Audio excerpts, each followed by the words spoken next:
Il est 18 h, bonsoir à tous, très heureuse de vous retrouver sur le plateau d'Accès Direct sur 8 Blanc. Nous sommes ensemble pour une petite heure au programme de ce mardi 26 février.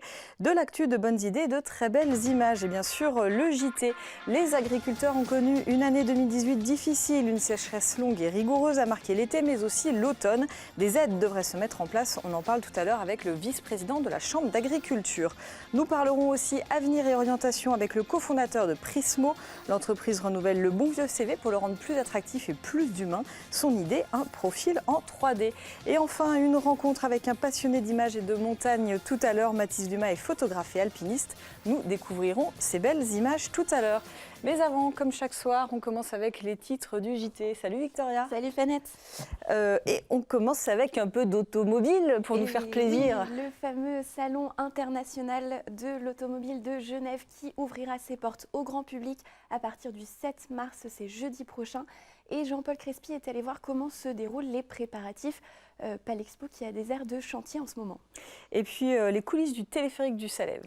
Oui, depuis les années 30, il emmène les visiteurs, les curieux, les promeneurs sur le sommet du Mont Salève avec une vue sur le lac Léman. Et nos confrères de Léman Bleu sont allés rencontrer les personnes qui font fonctionner le téléphérique.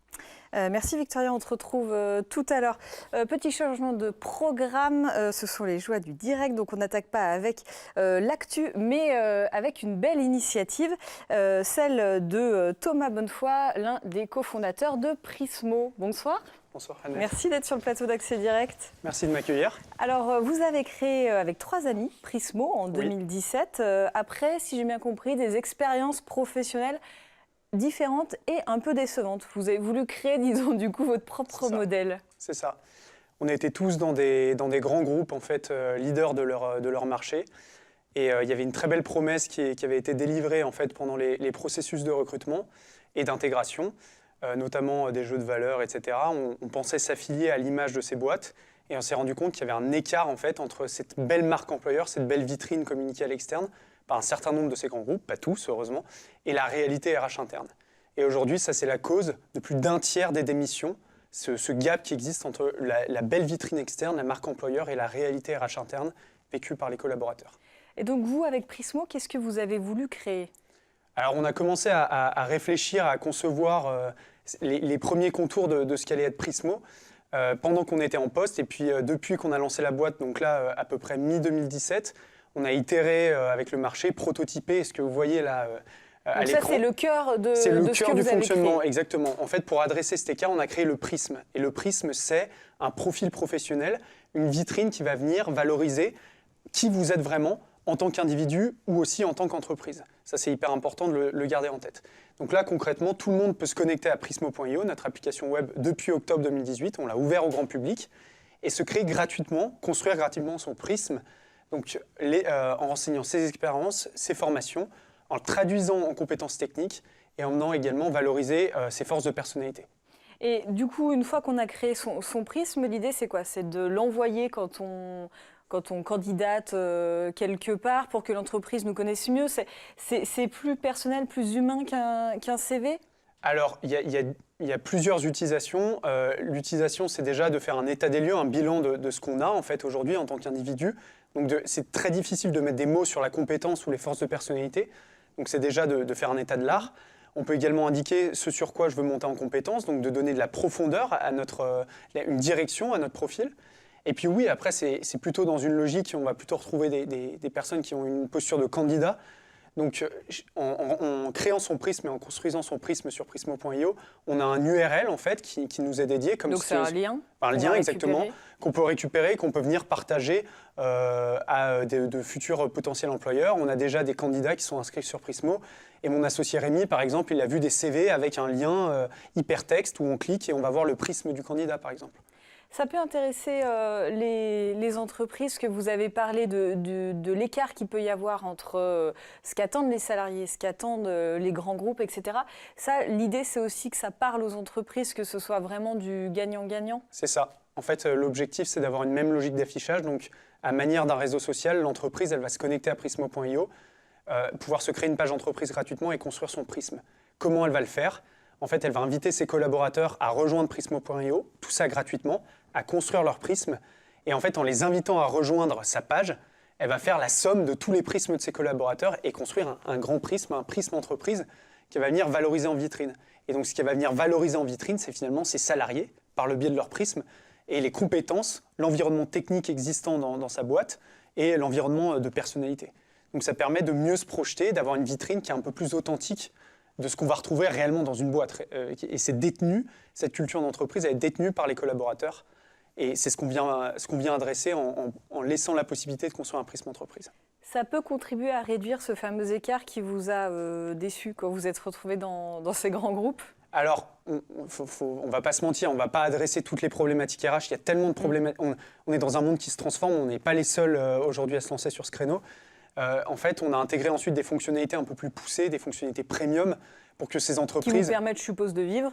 Ouais, alors, pour l'instant, non, parce qu'on était vraiment en développement et en R&D. C'est l'objectif dans lequel on est. Là, on est en levée de fonds actuellement de 500 000 € pour aller chercher justement le marché et commencer à faire rentrer du chiffre d'affaires. Mais on a développé donc, nos outils premium que vous voyez là à l'écran. C'est des outils qui vont pouvoir en fait, créer une arborescence de l'organisation, pouvoir créer un prisme entreprise, un prisme département, équipe, service, et ensuite faire de la recherche avancée. Pour une grosse boîte, c'est intéressant, elle peut faire un suivi personnalisé d'une équipe, d'un candidat, et faire remonter l'info au niveau du manager ou du RH, de ce que j'ai réellement dans l'organisation, au niveau d'une équipe ou de l'organisation d'un point de vue global. Et de mieux piloter sa stratégie RH, de mobilité interne, de plan de formation interne, ou alors identifier s'il y a des manques dans l'orga et basculer dans une logique de recrutement. La demande, elle est assez forte, vous l'avez dit, le monde de l'entreprise évolue beaucoup. Ouais. Les besoins et les envies des salariés ont aussi évolué. L'idée, c'est de vous intégrer là-dedans, dans ce monde de l'entreprise qui change avec des salariés qui en veulent peut-être un peu plus. C'est ça, en fait. Ça répond partiellement à ça, en effet. Encore une fois, on n'est pas les seuls à être dans cette mouvance. Après, ce qu'on vient adresser, nous, avec Prismo, c'est qu'on ne va pas venir en remplacement d'outils existants. On vient, ce que je dis, en surcouche. C'est un outil de pilotage RH, pour que ce soit en cabinet ou en entreprise, pour venir piloter des plans en interne de mobilité ou de formation, parce qu'on organise une remontée d'infos ou de recrutement. Et nous, oui, l'objectif pour nous, clairement, c'est d'organiser cette transition du marché du travail, d'être un acteur important de cette transition du marché du travail.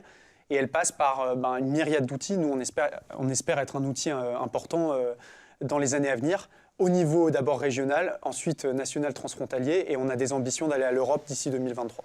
Alors, ce qu'on n'a pas dit, c'est que vous êtes basé pas très loin de nos studios qui sont situés à Épagny. Exactement. Vous êtes à Crangevrier, donc dans le bassin annécien, au Papeterie, qui se veut le lieu totem de la filière de l'image.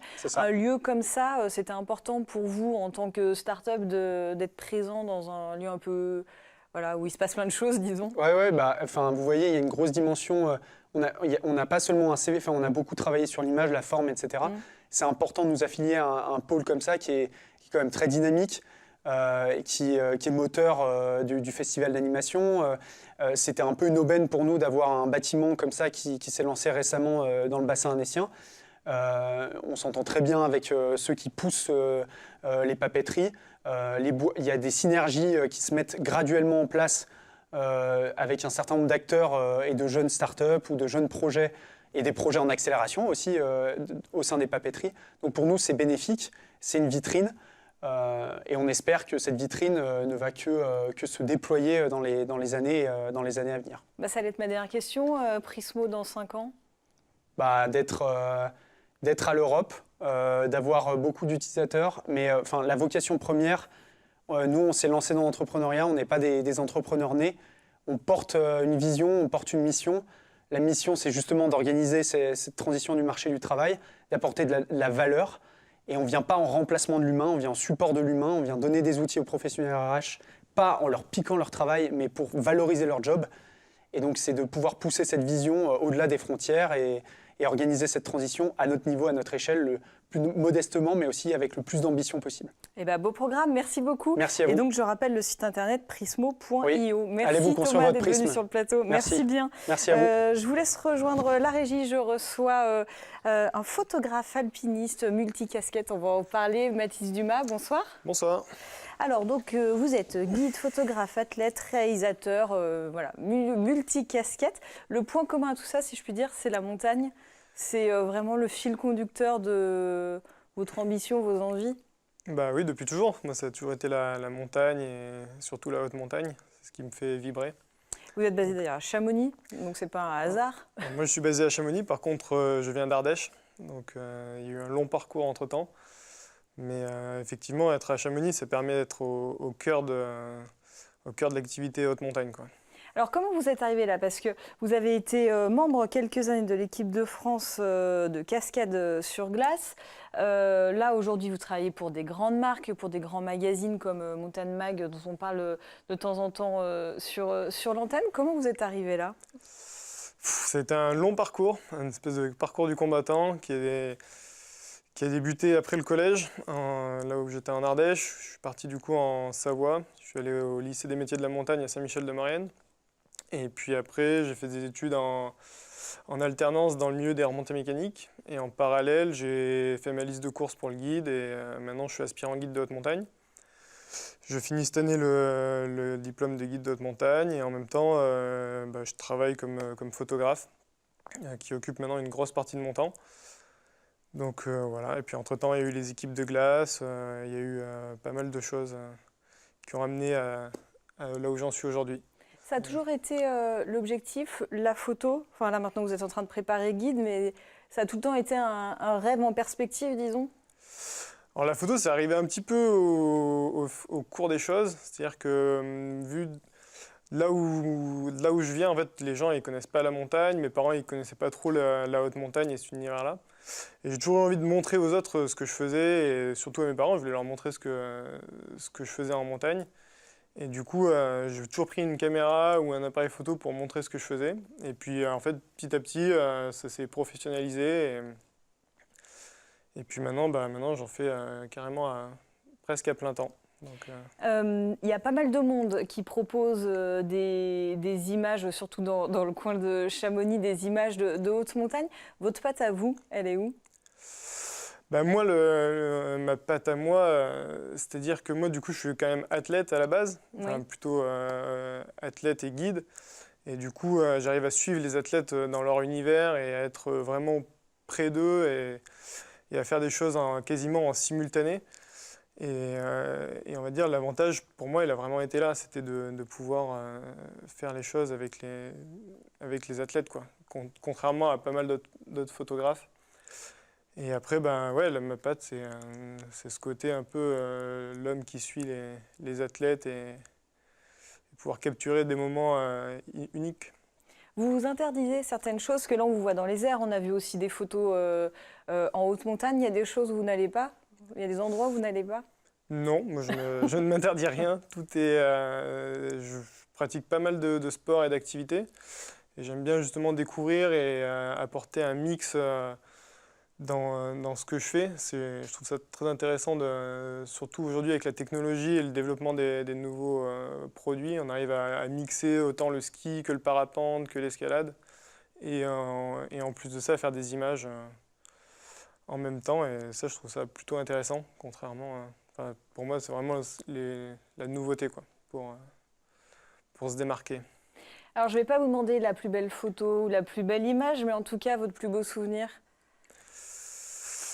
Mon plus beau souvenir, je pense, c'était le printemps dernier où on a fait. J'étais avec toute la team d'Inastar. On a fait un Mont Blanc à la journée, et puis on s'est retrouvés le soir au coucher de soleil au sommet du Mont Blanc. C'était un moment vraiment unique de se retrouver après, une fois que tous les athlètes étaient descendus, cette image-là. Ah voilà, où du coup, on se retrouve là, tout seul au sommet du Mont Blanc, après à skier à la face nord. C'est vraiment un moment, pour moi, d'exception, ouais, que j'ai la chance de pouvoir vivre. C'est ce que j'allais vous demander. Dans ces moments-là, vous avez l'impression de travailler? Non, pas vraiment. Bon, non, c'est vraiment le plaisir, hein. C'est sûr que c'est un énorme côté plaisir et la passion qui anime avant tout, hein. Vous êtes dans des espaces extrêmes, dans des conditions, je suppose, aussi parfois pas évidentes. Vous êtes déjà fait peur? Alors, je me suis déjà fait peur, oui. J'ai déjà vu des accidents. J'ai déjà eu j'ai déjà vu pas mal d'accidents et je me suis fait peur quelques fois, mais après, on sait que ça fait partie du risque et comme vous l'avez dit, On voit les beaux côtés et les beaux moments, mais il y a tout le côté qu'on ne voit pas, et les moments difficiles et le côté dangereux de l'activité, quoi. Et ça, on peut pas on fait un maximum pour éviter de prendre des risques, mais malheureusement, on ne peut pas faire... Voilà, on fait le maximum. L'envie est encore là. L'envie est encore là, bien sûr, bien sûr. La passion avant tout. Bon, on a vu votre bureau au quotidien, alors je sais pas, peut-être pas au quotidien, mais en tout cas votre bureau régulier. Qu'est-ce qu'on peut vous souhaiter du coup là de mieux que cette vie-là? Je sais pas ce qu'on peut me souhaiter de mieux, mais moi dans l'idée j'aimerais bien faire des expéditions, partir dans des coins un peu plus éloignés. Donc je pense que voilà, mon avenir va se dessiner sur ce genre de projet. Partir en expédition, voir des montagnes encore un peu plus isolées et plus extrêmes. Donc voilà. Eh ben, on va pouvoir suivre ça sur votre site internet mathysdumas.com. On retrouve toutes vos photos, on peut aussi en acheter. Il y a un magasin en ligne, une boutique en ligne. Et puis il y a aussi votre compte Instagram et Facebook qu'on retrouve avec le nom Mathys Dumas. C'est ça. Eh ben, merci Merci d'être à venu vous. sur le plateau. Merci bien. Bonne soirée. Au revoir. Victoria va me rejoindre pour notre revue de presse quotidienne. On était en montagne, on va y rester, mais avec une image assez atypique, si je puis dire. Exactement. Je ne sais pas si Mathys Dumas a déjà suivi des speedriders, mais peut-être. En tout cas, moi, je te propose, j'ai trouvé cette vidéo de 2 speedriders qui ont descendu la face sud d'Elbronner vers Courmayeur. Ils l'ont fait en slip. Et ils ne l'ont pas fait simplement pour le plaisir, mais pour une cause, c'est pour dénoncer le réchauffement climatique. Ça ne t'aura sûrement pas échappé, Fanette, il fait très chaud en ce mois de février. Et Ambroise Serrano et Vincent Décolle ont donc décidé de diffuser cette vidéo sur leurs réseaux sociaux pour attirer l'attention sur ces températures assez anormales. Je te propose de regarder un extrait tout de suite.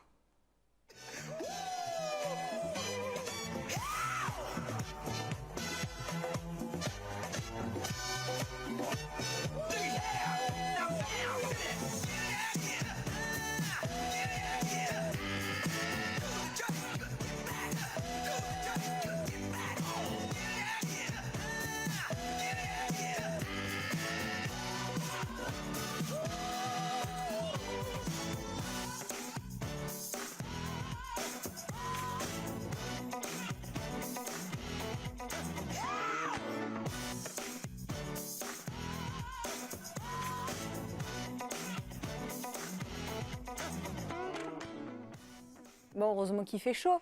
Oui, voilà, on ne sait pas s'ils ont eu chaud. En tout cas, le hashtag, c'était même pas froid.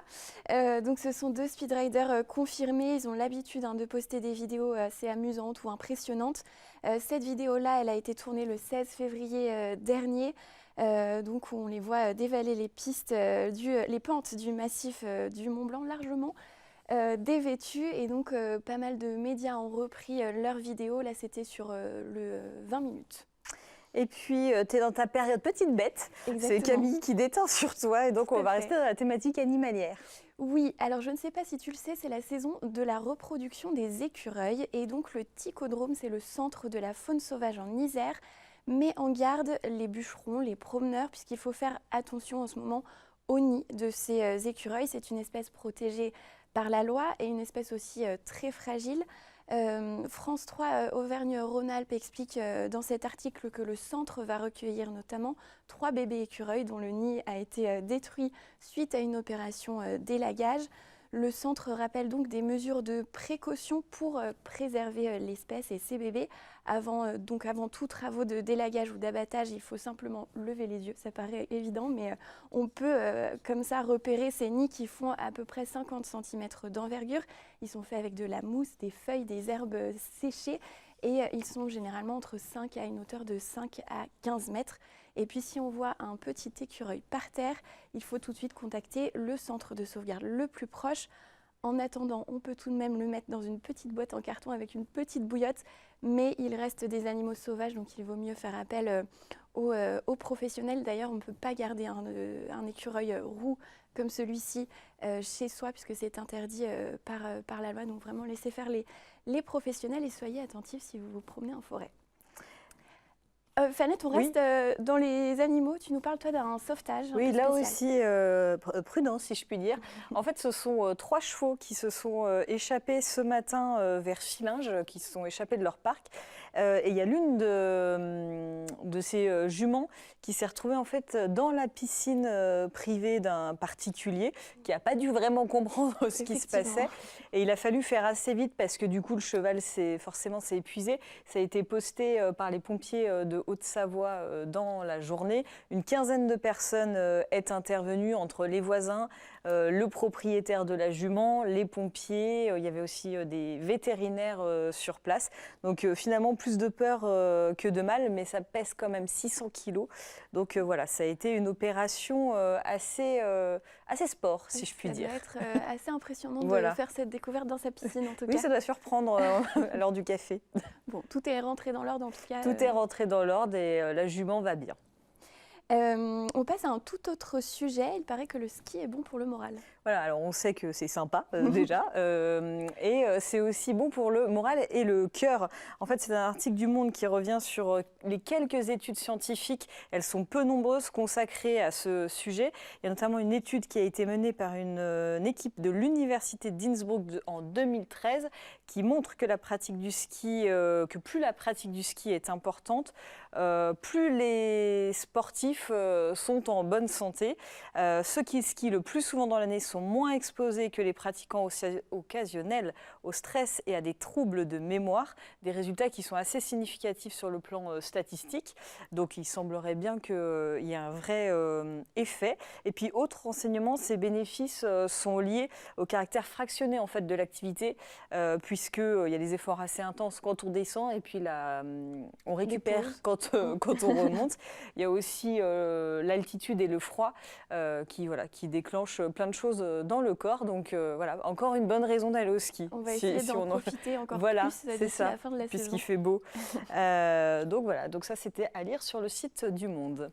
Est-ce qu'on... Non, tu reviens tout à l'heure pour le rappel des titres, du coup, puisqu'il y a eu un petit changement de programme. À tout à l'heure. Du coup, je vous propose, on va rester en montagne, puisque c'est bon pour la santé, avec un reportage de Juliette Vincent-Seigné qui a été du côté de Méribel à la rencontre des shapers. Ce sont ces professionnels qui préparent les snowparks tout au long de la saison. On regarde son reportage. Derrière toutes ces bosses, ces modules et ces courbes se cachent des heures de travail, des coups de pelle et des passages en dameuse. Si le snowpark de Méribel attire autant de riders en quête de sensations fortes, c'est bien grâce aux petites mains des shapers de la station. Une journée de travail, elle peut être diverse et variée. C'est pour ça que c'est des métiers passion, c'est des métiers qu'on adore parce qu'il peut y avoir autant de la construction que de l'entretien de certains modules. On peut être en préparation événement. Ça peut être aussi la tempête et à ce moment-là, il faut tout déneiger et tout repréparer. Donc c'est vrai que les journées ne sont pas monotones et elles commencent tôt le matin et on ne sait jamais quand est-ce qu'elles se terminent. Et justement, ces derniers jours à Méribel, la tempête n'a pas épargné le snowpark.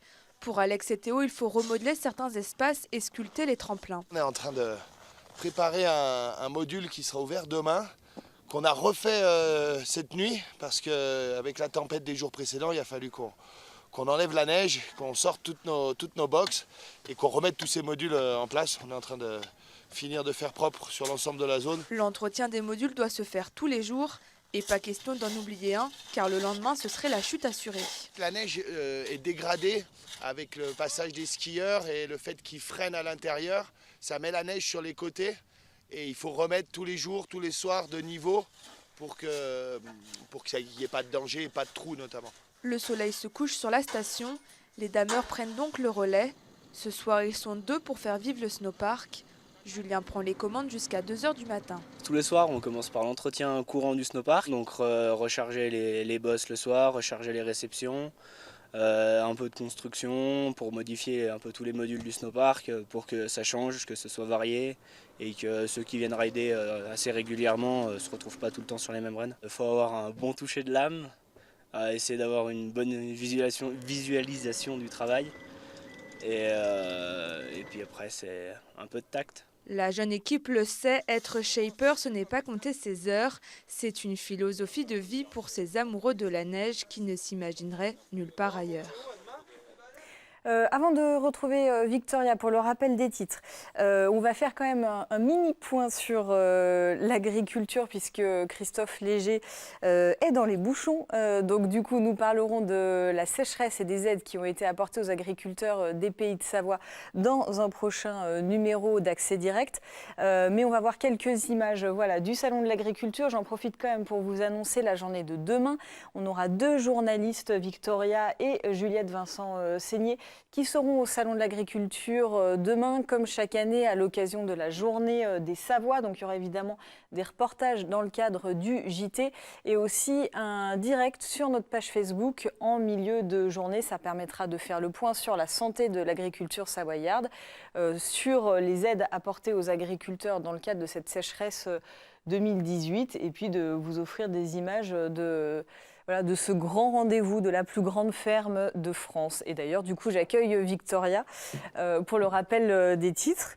Tu vas prendre ton train demain à 5h30, donc tu nous offres avant un petit JT et donc on parlera du salon de l'auto qui se prépare du côté de Genève. Oui, il est en plein préparatif. Les stands sont en train d'être construits, des stands assez impressionnants et Jean-Paul Crespi est allé faire un tour, on verra son reportage. Genève, mais vu du haut maintenant.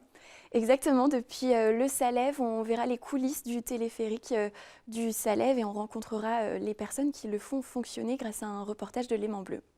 Merci Victoria, restez avec nous, on ne bouge pas, on vous retrouve dans quelques minutes pour le JT sur 8 Mont Blanc, à tout de suite.